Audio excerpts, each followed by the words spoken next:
Welcome to Spill Your Sauce, the music show by producers for producers. We have 1 hour today where we'll get to know one of our guests and have them cook up for a little bit.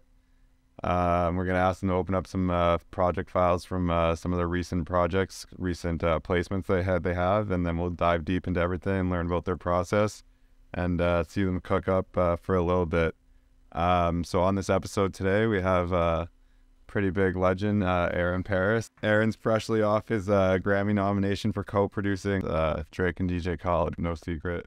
But whether that's his top accolade this year is to be discussed, since this guy has had quite a year. He got the holy double grail of producing and produced both records for the two GOATs, Drake and Kanye West, both this year. For Kanye, he worked on Sci-Fi, and then as well, he's on the anticipated Donda 2. He also did the beautiful string arrangement for Roddy Rich's Live Life Fast. But enough with the introduction and all the little bit of chit-chat. Let's get Aaron to introduce himself. Aaron, how's it going? I'm good, thank you for the words. Thank you. Yeah, no worries. Yeah, I'm just a producer from Toronto. Yeah, I started playing violin, and that was my first instrument, and from there I got into production and all of that, and now today I do production, string arrangements, composing, yeah, and a whole bunch of other things, and just making music and content and exploring. I don't know about everybody watching, but I've been following Aaron for a while. Kount shouted him out a few years ago during, I think it was during quarantine. Right. When Kount was doing his beat videos, and then Aaron was doing similar type content around that. Yeah. Yeah, Kount is, I went to high school with him. Oh, for real? Yeah. Oh, that's we've great. known each other a while. Yeah, I did all the strings on his albums and shit, and so, yeah, we know each other. I know his brother and stuff. His brother's in the same year as I am, so, yeah, we've known each other for a minute, and it's crazy to see his journey, just, like, posting videos once a day, and I think he still does it. Like, yeah, for sure. Yeah, just seeing him do that, like, and the way his career just kind of took off just from doing his shit, just posting videos, definitely inspired me and so many other people to just do the same thing. For sure. Yeah. Yeah, so you've been doing that for a while, and then you kept kind of, honestly, you've been going crazy the last few years, this year especially, with all the placements and stuff. So I guess let's go into the first question. A little bit of heater to start. So what was it like to work on Donda 2, working with Kanye, and how did that all come about, if you want to explain that process a little bit? Obviously, Kanye's in the public sphere now, and it's like a lot of people look at Kanye differently now. But back then, it was super legendary. Like, I worked on it with Chris, Chris, like, yeah, sure, and Luca, and we just did a jam in Chris's basement, like 3 years ago or something like that. This was like kind of when I was getting into production, and it was like one of the first times I cooked up with Chris. Probably like one of the only times I cooked up with Chris. I don't really cook up with Chris. Like, he's just like, just more of the homie. Yeah, he's just, I don't know, he's just the guiding force for everything. Yeah. But that was the first time I met Luca, I think. So yeah, it was super legendary thing. Like, we just jammed. I don't even know, I think, and then Chris flipped it into a sample, and then it got to Sean Leon, who I've been working with for a while now as well. So it was originally a Sean song, and then Sean, who works closely with Kanye, yeah, I think Kanye took the song, and then last thing I heard about it was, well, I heard like maybe like a year ago that Sean was going to use it for his project, and that Kanye was on the song, like Sean told me. So I was hyped about that, and then I saw that it was on the Donda 2 stream, and then I was like, this is crazy. Oh, so you didn't know about it? I have no idea, yeah. No. Oh, really? Anything. Yeah, but just, I don't even know if Sean knew. Probably not, like, knowing Kanye is just, yeah. That's crazy. Did you have any idea when you were watching the stream, or you just put it on? I wasn't even watching the stream. Damn. People just kind of hit me up and were tagging me and shit. Luckily, people knew what the song was before, or else people wouldn't even know. But I think Chris and Luca were watching the stream, and they were freaking out, and then people were tagging me and stuff. And yeah, I was in LA. I was just like playing ping pong with some friends. Like, That's joke. yeah, I wasn't watching the stream, and then people were hitting me up, and I was like freaking out, and started to watch the stream after. Yeah. So did that one come out? No, it came out on like the stem player. The stem player. But it's not technically released or anything. Sure. So, yeah, who knows? That is great. And who exactly was that? Was you, Cure, and Lucas? You said. Yeah, me, Cure, Luca, and then I think Leo Desi did some also like string arranging, like synth string stuff on that as well. So I think it's just 4 of us on there, but I'm not sure. Sick. And yeah, speaking about arranging, you've done like some pretty cool arrangement in the past. You did I saw also you did like the intro to Russ's tour. You arranged some strings for that, and then you also did like the Live Life Fast for Roddy Rich. How do you get those opportunities like that, and how did those 2 specific ones come about? The Russ stuff was really cool because Russ hit me up directly on Instagram randomly. This was after I started posting the videos, which is, why the videos were so. Oh, so he hit you up from your videos? Yeah. Oh, well, that's what I assume. He hit me up on Instagram.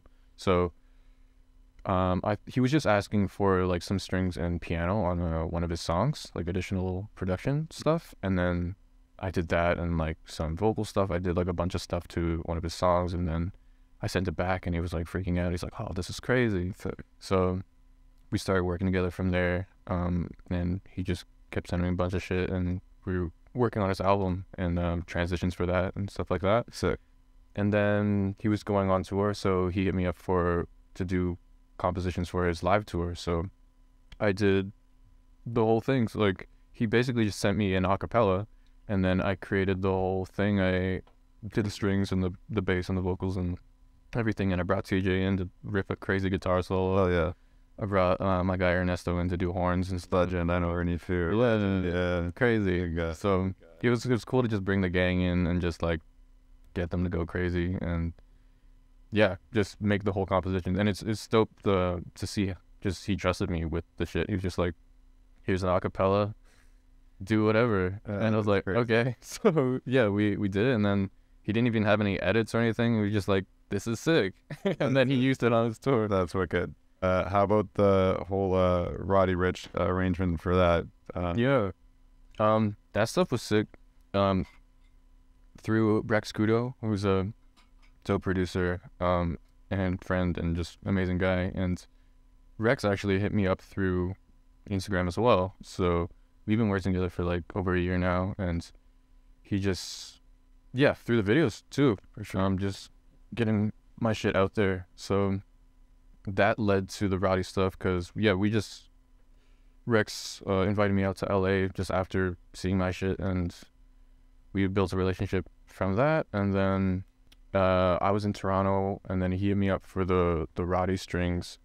He said, "We got this crazy intro." I was like, "Yeah, Roddy's like doing this speech as the intro for his album."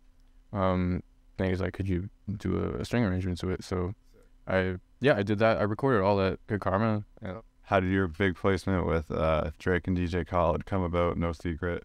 That was just with Rex as well, and I was seeing Rex a bunch and flying out to LA like last year, or I think it was earlier this year that we might have made it. But it was just like we just make so much shit, and like there's so many talented people that come through there. Yeah. And just so much shit that comes out of there. So I think it was just an idea we made, and then Rex and people there had a session with Preem, who then recorded on it and made the demo, and then got it to Drake, and then that was it. And yeah, it was crazy when the song was dropping. I didn't know what it was. Like Rex called me like a couple of days before it drops. I was like, "Yeah, we got one with Drake." I was like, "Okay, this is crazy." That's crazy. So I didn't know what the song was. I didn't even know which idea it was that we did. So when the song came out, I was like expecting, I don't know, maybe it got flipped to a beat, like a full song. I didn't know it was 40 seconds long. So I played, I was like,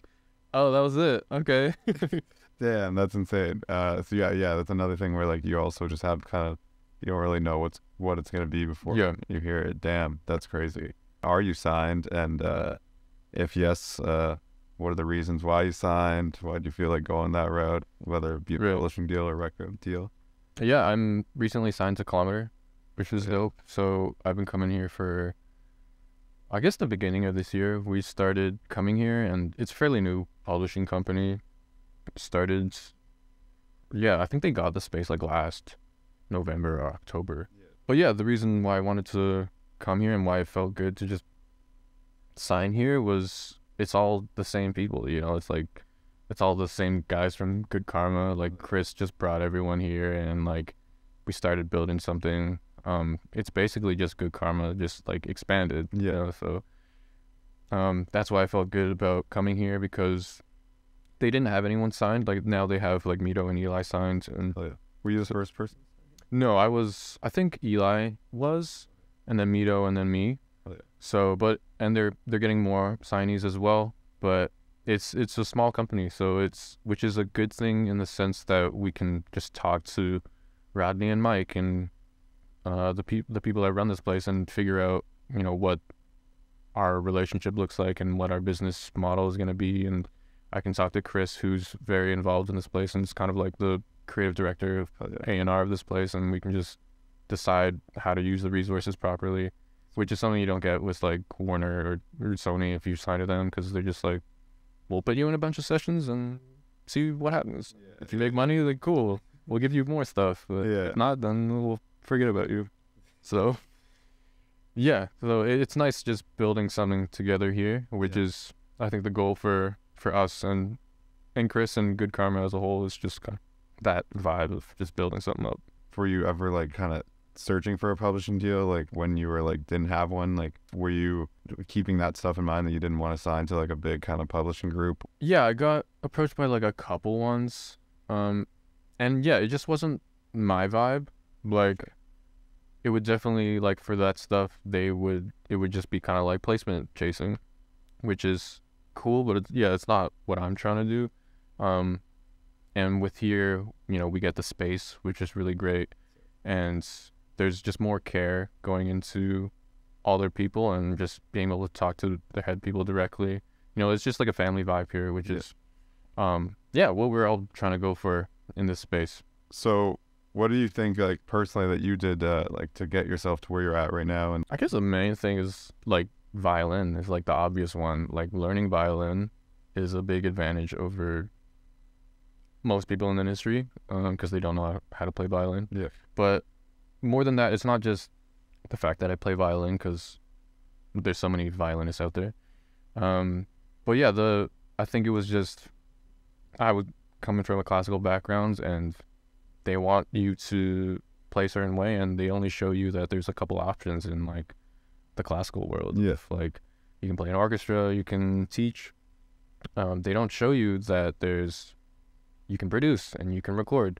So I didn't really learn that in school, and I had to find that on my own and figure out that shit on my own.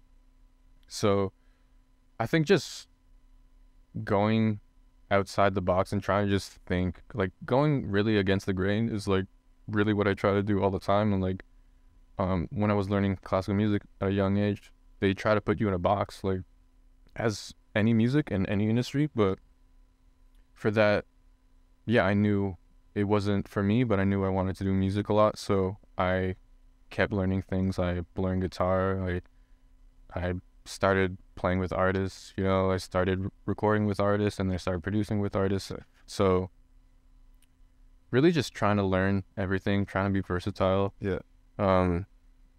And that's why also it's really important to me for building and teaching like other string players and people from like the classical community, which is why I started the Strings in Paris thing, which is like a collective of string players that want to do different shit, like that want to break out of this box that's still there in the classical world. So yeah, doing that's super special to me, because just seeing people like come to Kilometer and like have fun and like produce and make music and make samples and then learn new ways to get into the industry is that's what it's all about. Yeah, it's like, and do you want to explain a little bit about Strings in Paris, like what that is, if you have it up anywhere? I don't know if you we just got an Instagram, so follow us on Instagram, Strings in Paris. yeah, we did a show, as you know, from like a couple months ago.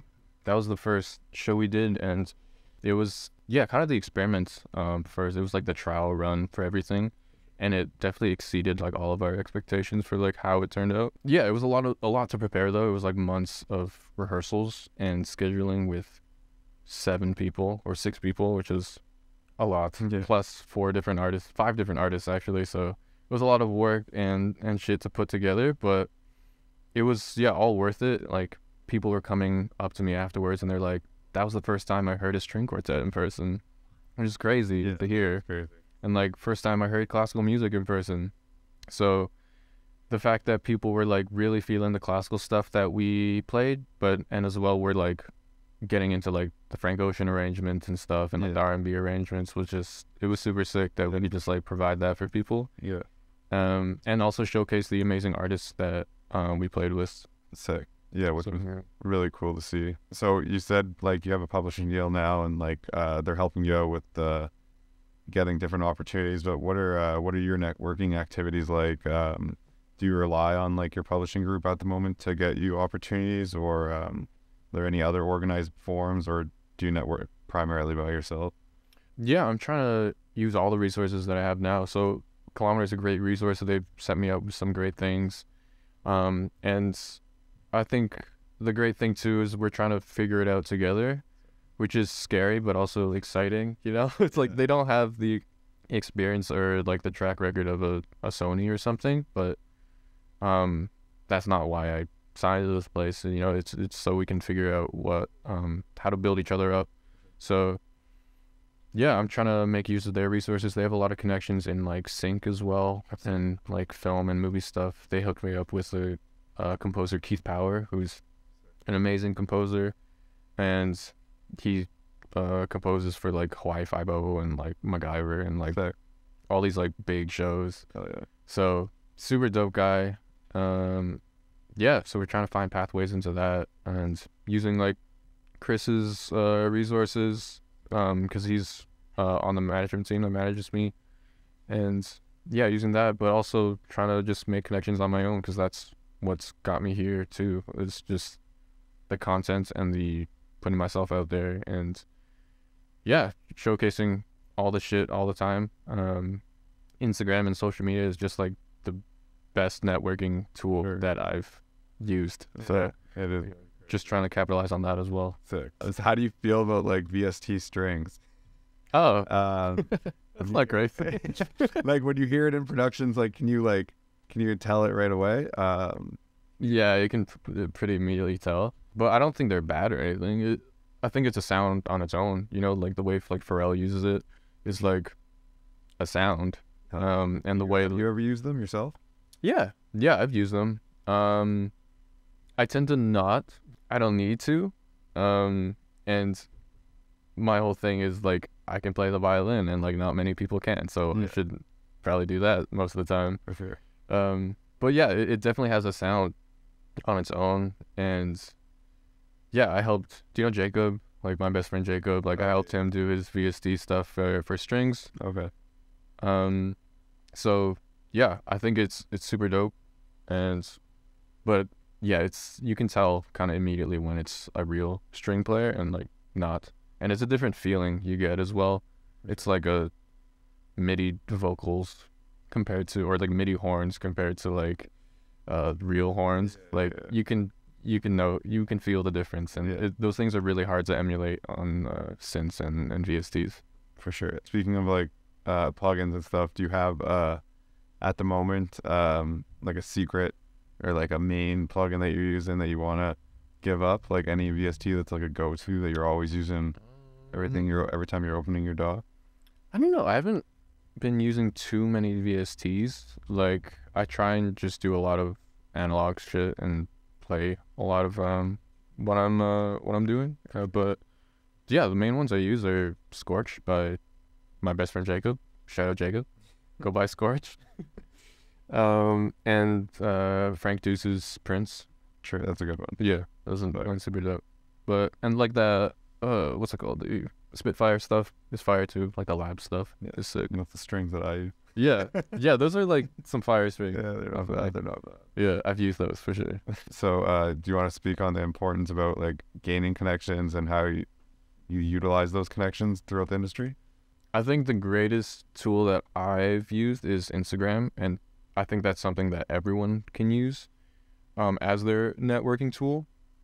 Obviously, it's not just like going in people's DMs or just posting random shit, but it's like finding what you're passionate about and finding your voice and like seeing what's out there already on like any creator that's posting online, like finding what other beat videos are out there and like what people aren't doing.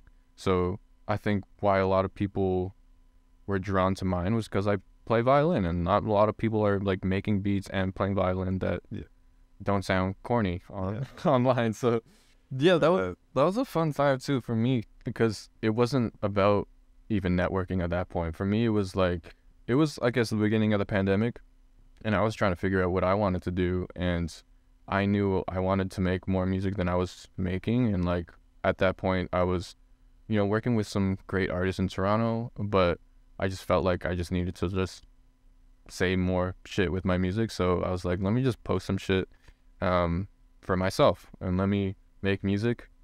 And up to that point too, I hadn't had a lot of experience with drums or anything, so it was more of an experience for me to like learn how to do drums better, learn how to make them hit like FL producers.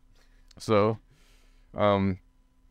yeah, that was like the main thing for me, and it was like I just wanted to get better at my craft, and I would just start posting the videos.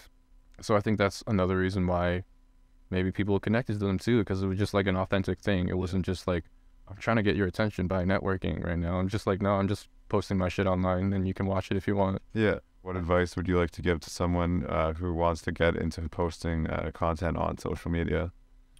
I think just find your voice, find like what music you're into, and make shit that you want to make.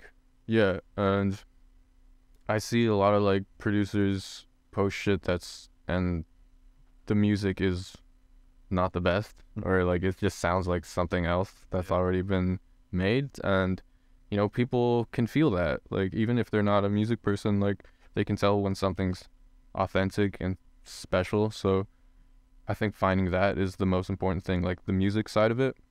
But there's so many ways like you can get your shit online, like, and become viral. I'm not like an online personality, and I'm not creative with like my filming yet. So like the way I did it was just like I just try and make the best music I can and then showcase it in a way that looks cool. For sure. I think just finding like the thing that only you can do, and then try and showcase that. And then lastly from us, before we get into the next segment, unless some other questions roll in, what are some tips you can give to producers or sample makers that you feel can like instantly up their game and help skyrocket their career? Yeah, I think it's kind of the same thing with the samples as like the videos and the art in general. Like finding what's the shit that only you can do, and even if you're in a session, like what's the shit that only we can do in the session. I think I was trying to approach that.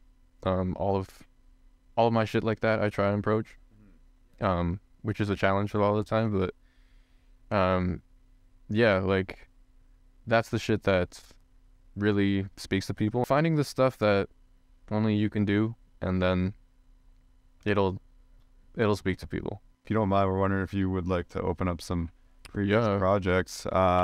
Maybe I don't know if you have the Kanye one by any chance. Yeah, I have actually the original Sean song that I did a bunch of shit on. This is like the unreleased version. So the version that was the Sean song was a full sample, like with strings and piano and vocals and stuff. Okay. And then I did more strings on top of that. And then the final version that Kanye went on was just strings. Like literally just strings. So he took everything else out. Yeah, let's open this up. Aaron, do you find a lot of people using the... I see more people using... Yeah, I see more and more. I feel like it's getting more common. Yeah, I know a lot of people that use Logic now, actually. Before it was like all Ableton, and it's still like a lot of Ableton, but yeah, I see a lot of people just Have you always used Logic? Yeah, it was Logic. I used FL a little bit, and then I'm learning Ableton now. Sick. Why do you feel the need to learn Ableton? Just because of sessions? Like, there's a lot of people using it, or just personal? Logic does a lot of weird shit. So, like Ableton, I think is dope. It has a lot of cool shit on it, and I think it's like faster at a lot of things. And Logic is, especially for like full session, like if you're trying to program drums, like Logic is not the way for that. But for a lot of like recording and sample stuff, like Logic is really sick, and the very speed is unmatched. All right, so you want to explain what's going on in this project? It looks pretty hectic. It looks hell though. Yeah, it's a little hectic. So I guess you can mute the vocals if you can't play them out loud. Or do you want to run through what it sounds like just if you were to press play? Yeah, I guess. It might be a little messy, but we'll see what it sounds like. This was Sean sent me stems for the song, which was originally like this stuff. Okay. And then I chopped stuff, as you can see, and arranged things out, and then added all this stuff. Crazy. So yeah, what ended up being used was literally just the strings here. Damn. And then some more strings got added on by Leo, I think, like synth strings. Oh, sick. So these were layered in the final version. Sick. With a bunch of other strings. But yeah, I think from this project here, this is the only stuff that was actually used. But I actually love this version. It's really dope.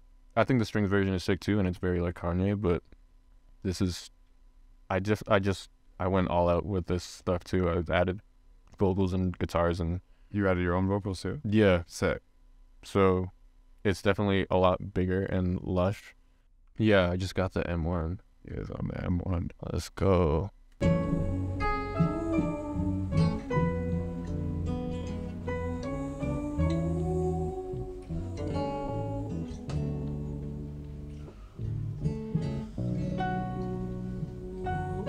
This is the original samples that Chris, Luke, and I made. Oh, sick.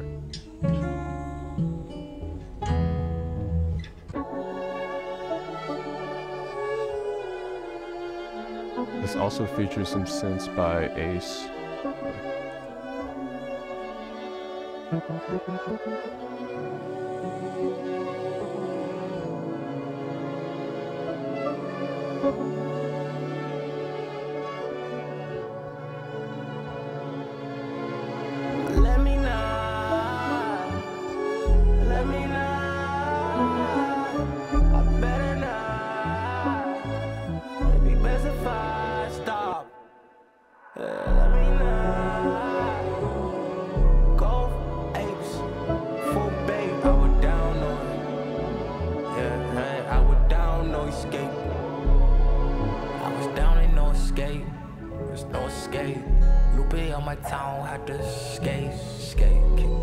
She say that she bi, but it's straight.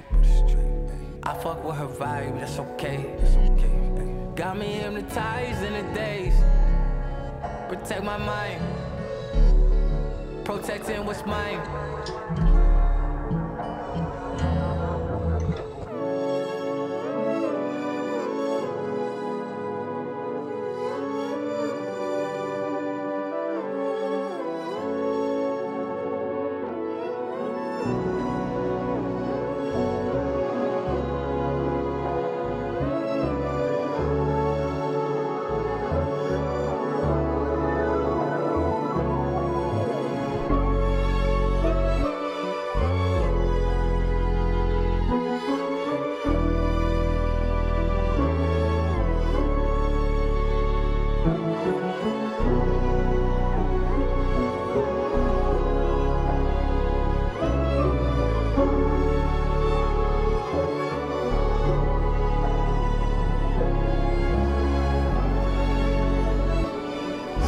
So sick. It gets pretty epic.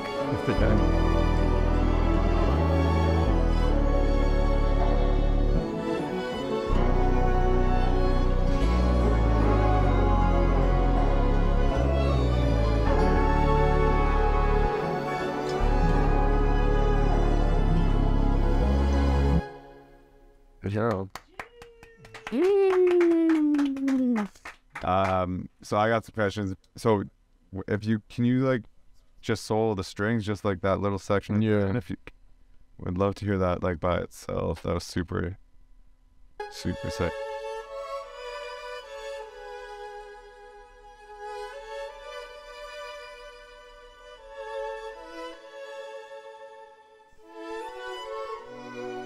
So when you're doing strings, are you always doing layers like before, like you're always thinking about adding multiple layers, or sometimes are you just using one layer? Depends. For this stuff, it was, I wanted it to feel like a section. So if you wanted to feel like a string section or like an orchestra, then you would stack a bunch of layers. Like more layers, the better, depending how big you want it to feel. For this one, it was, like it was fairly big. Like this one, it wasn't too, like, it looks like a lot of layers, but if I wanted to go bigger, like it would be like double this. Yeah. So this is like a moderate size for like a string section, I'd say, if you're like recording it by yourself. And when you're recording, is there like any techniques you're doing when you're doing layers? Like, are you recording one like directly into the mic? Are you doing different positions in the room? This one, no, you're good. This one, I don't think I did anything super crazy. Like, do you ever like do stuff like that? Yeah. A lot of it depends. If I feel like I have the time and I can experiment, then I will do those things. I find moving around the room doesn't work so well. Like, you need a specific mic for that and like a specific room for that for it actually to make a difference. If you're just in a bedroom and like you have just a omnidirectional mic, it doesn't really do anything. So, or just single field mic. So yeah, if you have a good room though, and like you mic the room, and then you have an omnidirectional mic, and then when you move around the room, you'll hear different shit, and I feel like it works better with an ensemble as well. With this one, obviously I want it to feel big. I want it to feel big but thin, if that makes any sense, because there's a bunch of harmonies, but like it doesn't feel like super lush. I thinned it out. Part of that was very speed, so a lot of times I'll record at a low very speed and then go back up, and then it'll be a thinner texture because it's formatted up. So that's what I did in this one, because to kind of blend it into the synthiness of the sample. Like the original sample sounds like this, so I was trying to get the strings to sound like this. Oh, sorry. And you did those samples too? Yeah, that's my violin in the sample. So it's obviously like it's worked on Ableton, and so you get like kind of the wobbly and like assembly feel of it. So to get that while recording strings, very speed is a great tool for that, because that's what you're doing. You're stretching the sound. Yeah. And it's a great way to make things feel more sampley, especially like strings, and like make it fit into the texture better. Sick.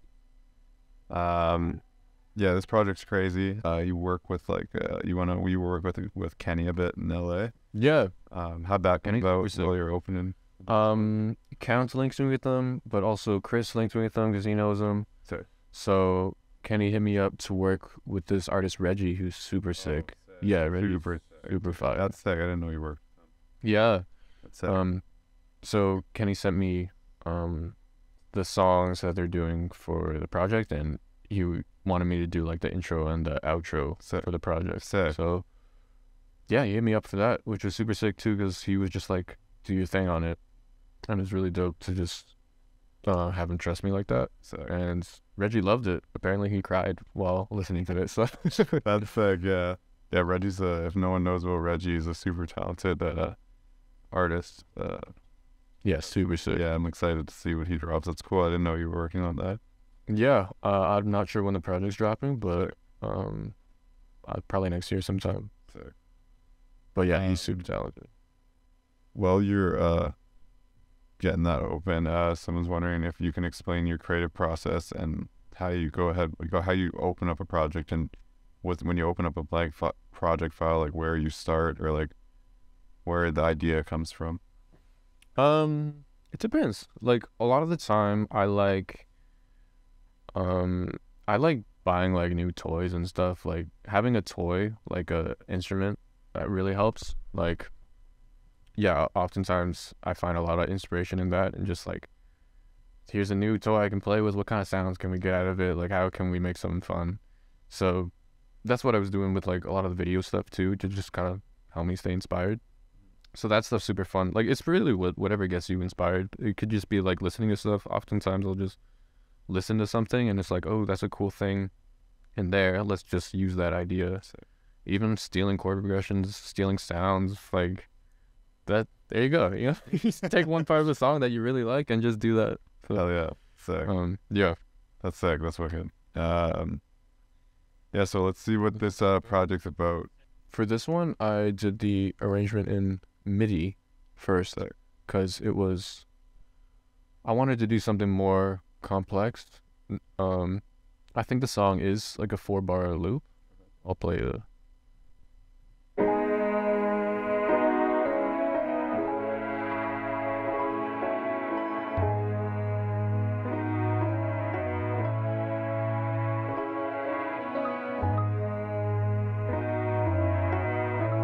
So I guess it's not a 4-bar loop, but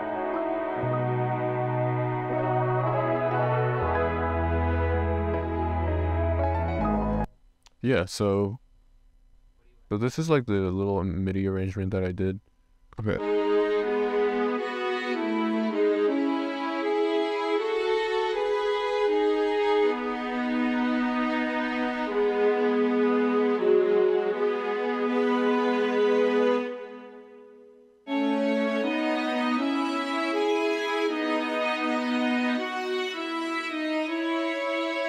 Yay, we got it. Aaron, you want to let us in a little, before we keep showing this project, want to let them know what this is quick? This is the Roddy Rich strings that I did. So do you usually, sometimes do you usually MIDI arrange before you? Yeah, it depends how complex I want to get with it. If it's just like a simple song, I'll just do the arrangement in my head, usually.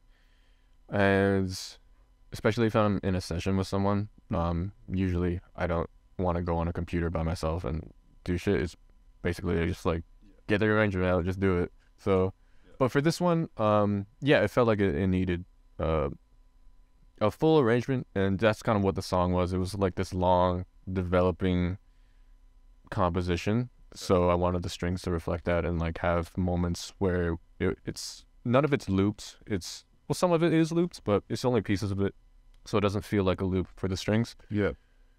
And yeah, so I wrote this one out in MIDI, and it's pretty similar to the MIDI of what I recorded. So this is just the strings by itself? Yeah, I'll play everything. This is not the final instrumental, but like you'll get the vibe of it.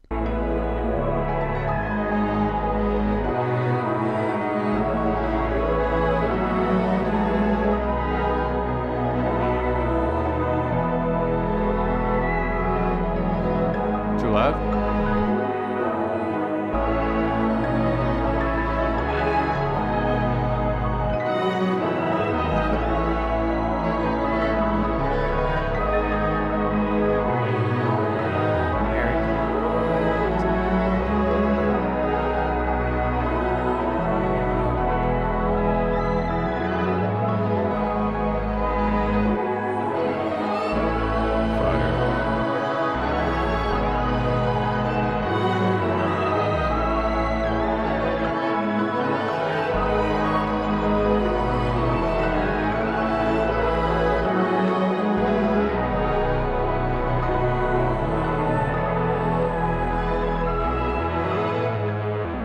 Yeah, fire. And obviously this stuff, all the like references for this was like dark twisted fantasy shit. So I actually tried some like cello stuff, kind of like the All of the Lights interlude stuff. Okay. This is just like a pitch down viola. It didn't end up being used, but kind of cool. Fire.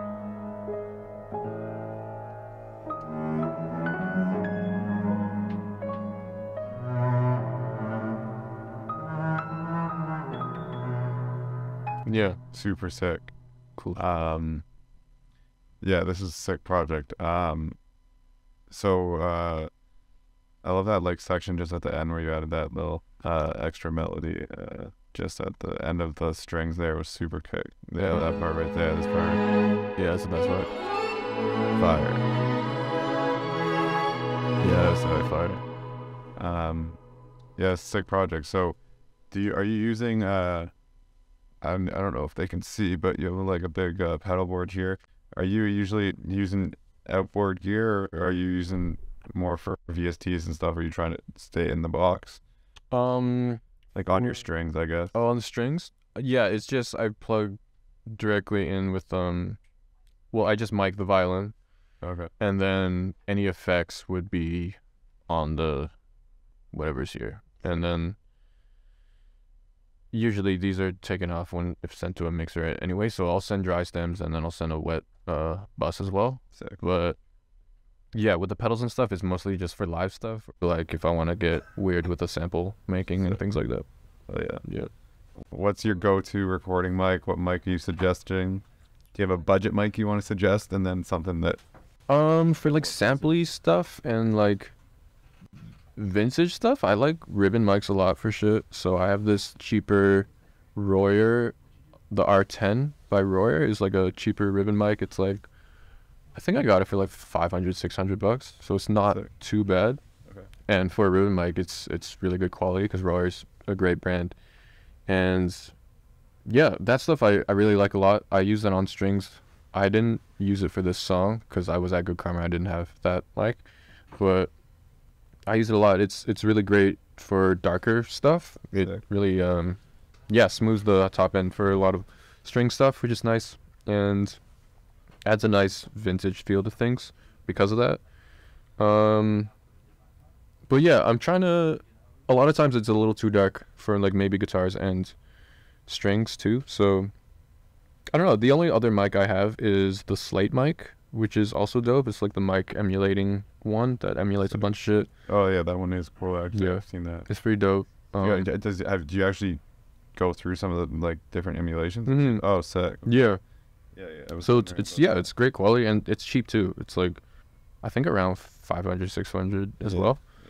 So that one's affordable, and then the Townsend one is like kind of I think the next step of that one. Mm-hmm. I think it's a little more expensive, but that one's really great quality as well. Sick.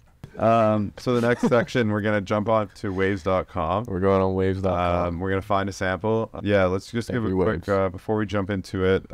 You can kind of just start looking at the website. We can just let's just give a quick shout out. So once again, waves.com is our show's partners, along with the hardworking people in the room that you guys aren't seeing. They're doing a lot of behind the scene work as we're going right now. Keeping the stream going alive, but also waves.com is the show partner. They have amazing samples, arguably the highest quality sample you can find on the market. You can get samples, midis, you can search by genre, which instrument you're looking for exactly. If you are looking for dark hip hop sounds or orchestral trap, kind of like what Aaron makes, or even artist names like Drake, Roddy Rich, Nav, The Weeknd. It's kind of like Spotify special playlist, but for samples. So it's really cool. If you guys wanted to share this part too, last week we had Zippy make a beat. It was really interesting. If you guys saw it, he cooked up pretty fire. So if you wanted to share this and get some homies in here, this next section is probably my favorite part too. As well, if you guys wanted to hop on waves.com and follow the sample Aaron's going to download, and then later try to flip it and, I don't know, tag Aaron and see if you make a better flip than him, or you do better. You guys can go ahead and do that. What's a weird instrument of any type?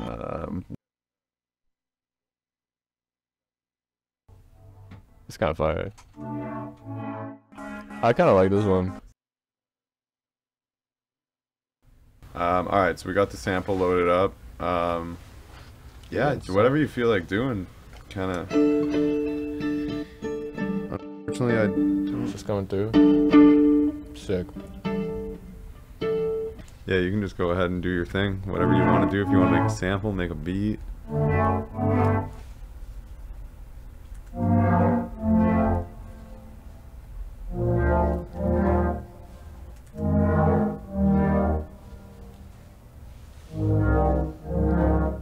What was the sample name called that you got here? Oboe-like. Oboe-like? Alright, so the sample's called Oboe-like. Waves.com if y'all want to download it. Try to do your own little flip later on. Feel free. Good.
Just gonna keep stacking strings. It's fine. I love seeing this process.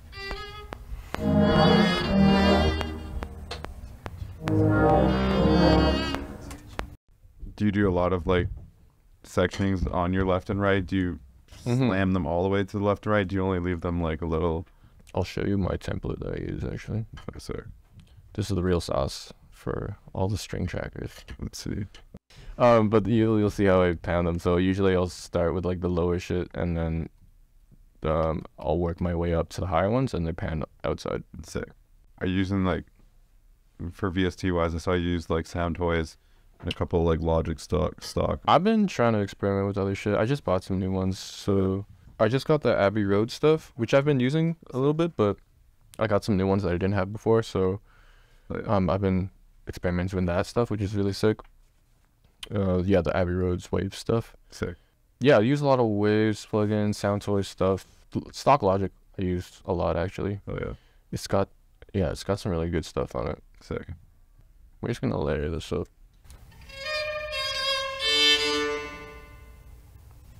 Cool.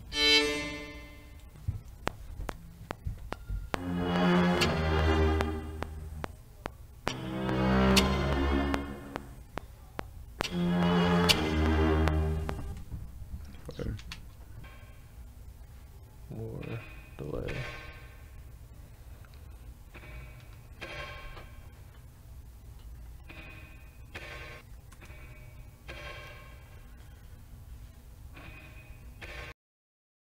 Sound Toys is fire. Yeah, I love Sound Toys.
Do you use Logic sampler a lot, or? I do. Yeah, it's pretty good actually. I think it's not better than Ableton's, but I think it's got everything you need on it. It does the job.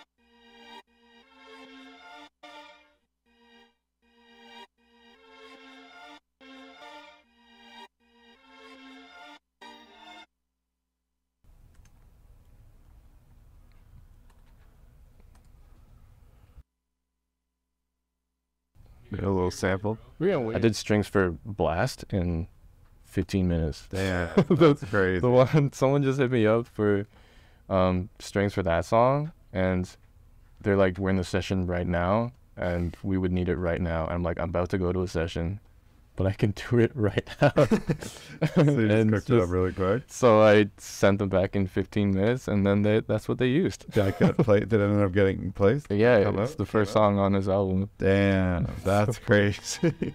What would be your craziest placement? Like story, I guess. Yeah, the Blast one was funny. That is It was crazy. just like super random. It was just literally 15 minutes.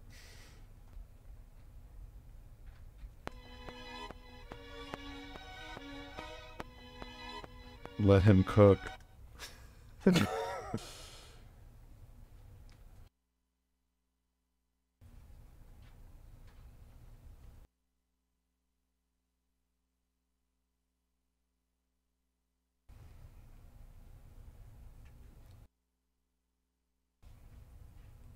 Supposedly Logic's sick at like tracking.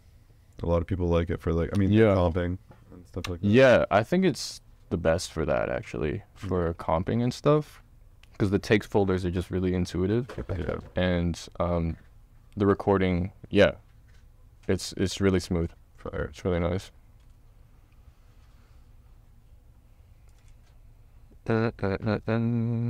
Let's see.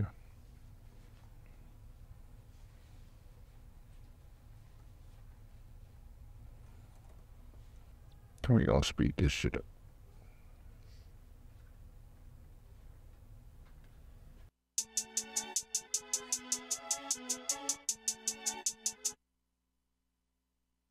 Someone said spins 808 or I quit. Got you.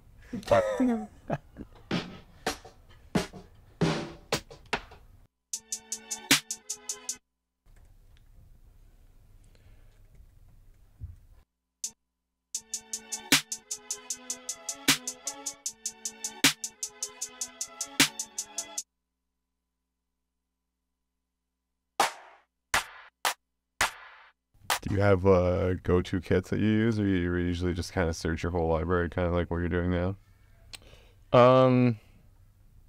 Yeah, I just kind of searched my whole library. I'm always getting new kits too. I use the Boy Wonder kit a lot. Yeah.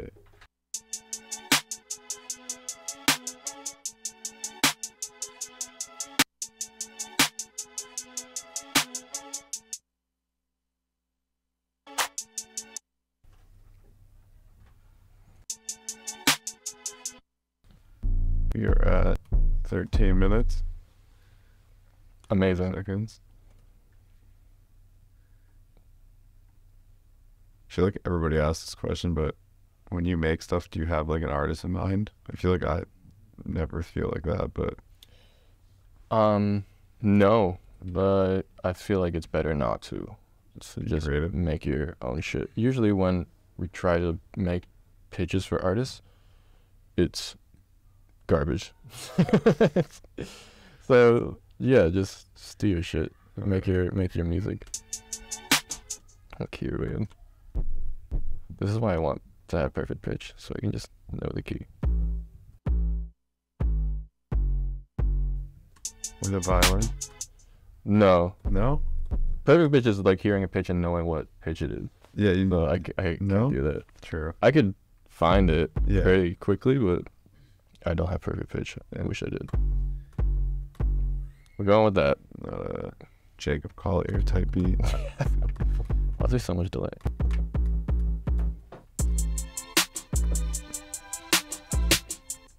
Are you always doing MIDI like that, where you're using your keypad for it? Or you ever just... Usually I have a keyboard. True. But like, you never like punch it in like what you're doing right now with your mouse? Or you're usually always kind of doing it on a keyboard? Or it just depends? It depends. Yeah, usually, I actually like clicking it in better. Because I can't play on the keyboard that well.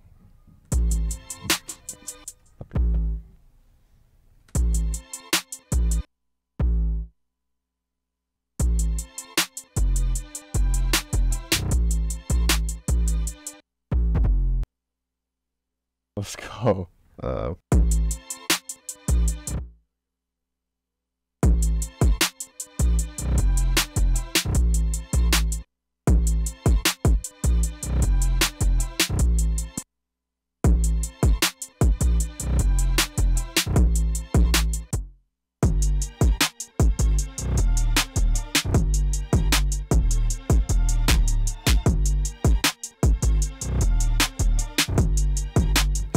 Butter.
Throw it in. 323. Pressure. Throw it in.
This one. This is the one. The classic.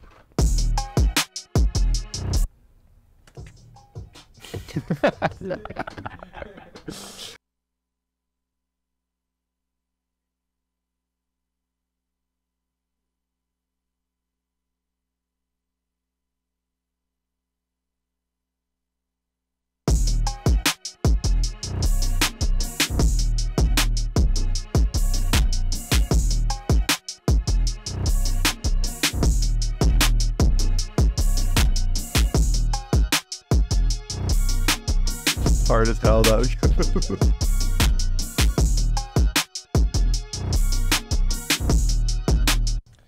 Let me try a different tempo.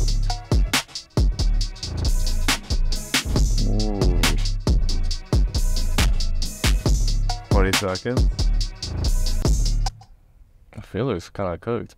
You just type a letter. Just type the letter. Oh. Sorry, get that loud sound in there and then we'll play it back.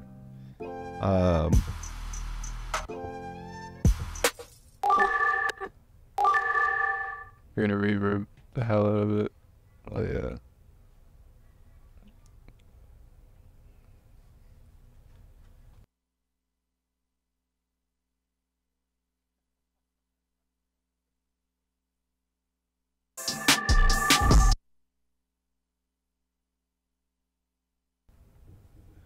Here's a little intro.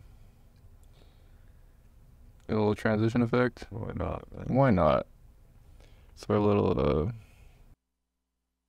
No, we don't need to know. I'm wondering if it's in key. Key? What's the key? Just throw it in there. Kind of like the original tempo better. It's not in key. Whoa.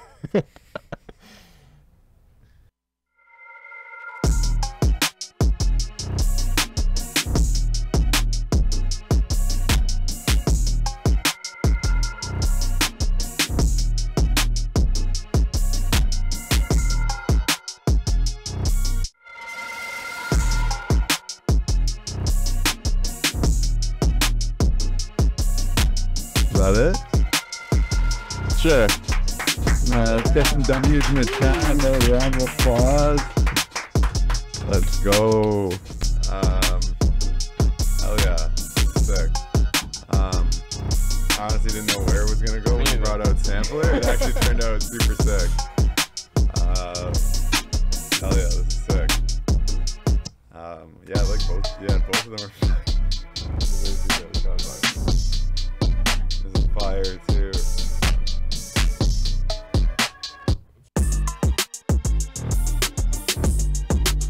Oh, okay. The fire. I feel like fast one. Yeah, we'll wave like get it on the mic real quick. Oh man. Alright, well, this is super fire. Huge shout out to waves.com. If you guys haven't made an account, feel free to go do that. Download the same sample Aaron did. Join Where's the Cook Up Discord. Throw your sample, throw your beat in there. A lot of chats in there. You can send your stuff, get some feedback on. But before we go, is there anything that you want to say? You want to plug what you got going on for the next few months or next big things coming up? Just go follow Strings from Paris. We're gonna be posting some content. Follow me on Twitch and YouTube. Trying to get those streams going, and yeah, I'm gonna be posting content on there and just kind of showcasing what we're already doing. You know, we always do some cool sessions with like instrumentalists and other producers and artists, so we're just trying to showcase all of that. So yeah, definitely tune into that and follow if you're interested in that shit. Hell yeah. All right, well, that's it. That's a wrap. Shout out Aaron, shout out Wave, shout out Where's the Cook Up. We'll see you next episode. Stay tuned. Hell yeah.